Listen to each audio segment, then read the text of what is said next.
nah ini dia tampilan untuk Aspen HiSys. Ini versi 8.8 gitu ya. Oke, kita buka new case gitu ya. Nah, ini dia tampilannya. Sini sebelah kiri ada komponen list, fleet package gitu ya. Nah, ini yang belum checklist, ini harus kita isi. Nah, ini dia komponen list. Kita add. Nah, ini kita tadi masukkan komponen kita. Ini adalah benzen. Benzen kita ketik gitu ya. Kita klik 2, dia akan pindah ke sebelah kiri. Kemudian toluen. Atau mau add pada button ini juga boleh gitu ya. Dia akan pindah ke kiri. Oke, nah ini udah checklist. Sekarang kita ke fleet package. Nah, ini tadi yang kita bicarakan gitu ya. Nah, sekarang kita add. Tadi kita pakai Peng Robinson. Nah, ini banyak gitu ya. Nah, ini bisa di checklist, dicek sama kalian gitu ya. Nah, ini nanti ada show help gitu ya. Nah, kalian bisa baca di sini gitu ya. Untuk masing-masing property package. Oke, ini kita pilih Peng Robinson. Sudah, nah ini udah checklist biru. Sekarang kita ke simulation. Gitu ya. Nah, ini dia simulation, kita klik. Nah, ini akan ada panelnya ini gitu ya. Nah, ada panelnya ini. Inilah gitu ya kita pilih. Nah, tadi kita butuh adanya pemanas gitu ya. Nah, ini ada heater gitu ya. Kita drag gitu ya, kita bawa. Nah, ini heater gitu ya. Dan satu lagi adalah drumnya sendiri, itu separator gitu ya. Kita bawa ke sini. Oke, nah ini dia alat yang kita pakai. 2 ini gitu ya. Nah, sekarang bagaimana? Udah ada alatnya gitu ya. Nah, sekarang kita klik ke heater, kita buka gitu ya. Nah, ini dia tampilannya untuk heater ya, disebutnya heater ya. Nah, ini terserah kalian mau mengganti nama alatnya gitu ya. Nah, ini udah defaultnya dari HiSys. Oke, ini inlet kita beri nama 1 gitu ya. Nah, ini outlet gitu ya. Ini kita beri juga nama 2 gitu ya. Nah, di sini paling enaknya HiSys itu dia memberitahu gitu apa yang akan kita lakukan gitu ya. Oke, ini udah beri nama dahulu, kemudian kita ke worksheet. Nah, worksheet ini adalah ini aliran kalian gitu ya. Definisikan gitu ya.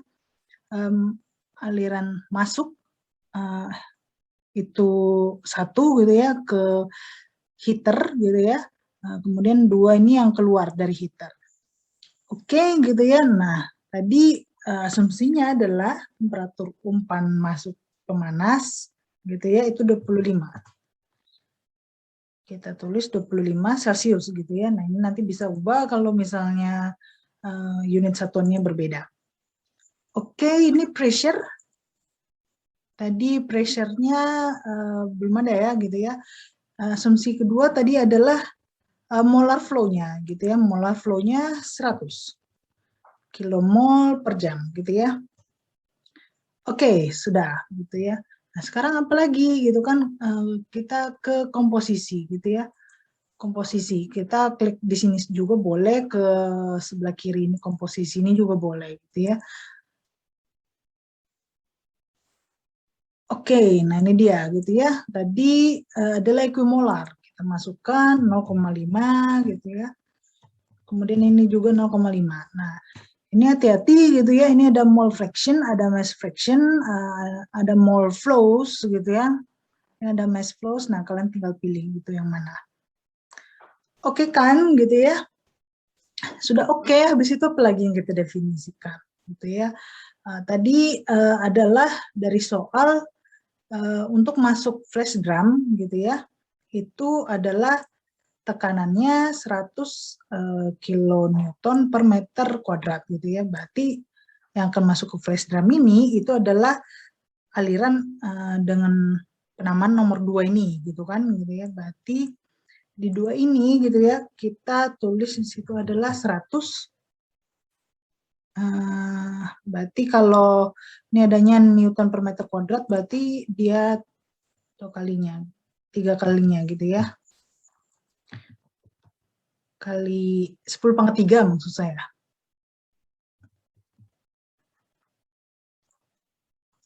Oke, sama saja dia seperti 100 kPa gitu ya. Kemudian apa lagi gitu ya?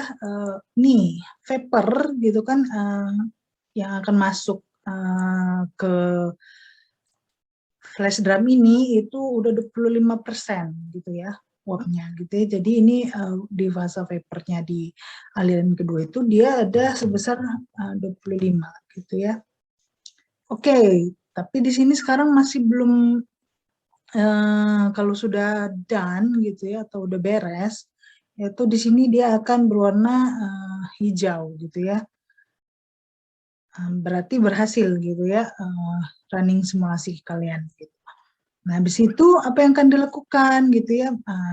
Kita harus definisikan gitu kan. Apa yang harus didefinisikan di sini adalah tekanan masuk gitu ya ke penukar panas. Nah, tadi disebutkan bahwa dalam penukar panas itu ada pressure drop-nya. Nah, kita kan juga sudah belajar ya gitu ya. Nah, berarti di sini kita isikan gitu ya. Misalkan kita ingin pressure drop-nya 10 gitu ya. Nah, berarti di sini saat masuk penukar panas gitu ya, dia 110 gitu kan gitu. Berarti drop-nya sebesar 10 kan gitu ya. Oh, oke. Kita ternyata belum menamakan untuk energy stream-nya gitu ya. Ini dia energy stream-nya.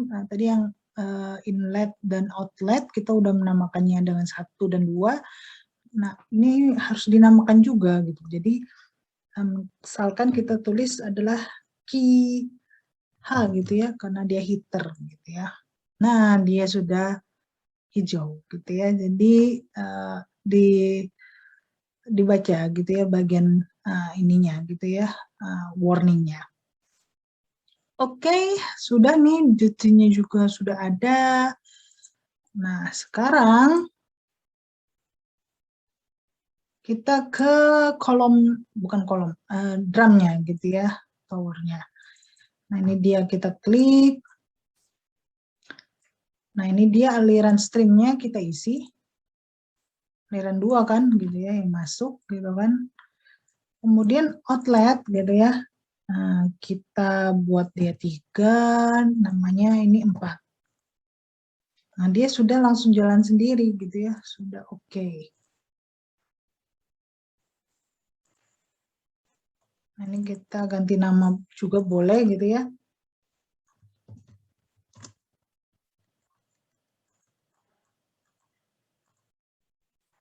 Nah, ini dia gitu untuk flowsheet kita ya gitu ya.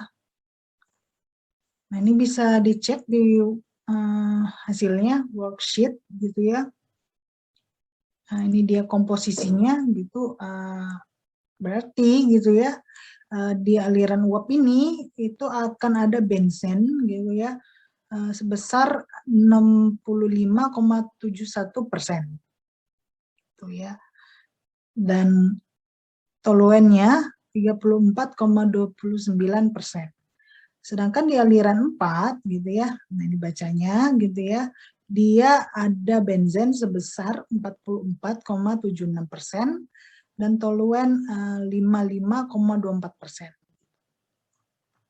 Oke, nah sekian gitu ya pemaparan mengenai percobaan flash drum. Nah,